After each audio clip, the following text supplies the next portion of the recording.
जय जोहार संगवारी हो। आप मन के हमार आज के वीडियो में स्वागत है। तो चला संगवारी हो, आज के वीडियो ला स्टार्ट करथन।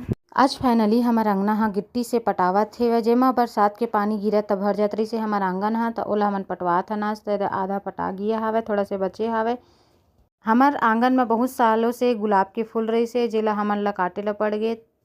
एक गुलाब के पौधा मन ला हमन छोटे से बाड़ी हावे वहाँ जाके लगाबो। कनिका भी थोड़ा से पौधा मन ला काटे बर मदद करत हे। हमारे आंगन में मोंगरा के पौधा भी रही से, जेने बढ़िया से फूले रही से। कनिका एदे तोड़ लिए है ओला।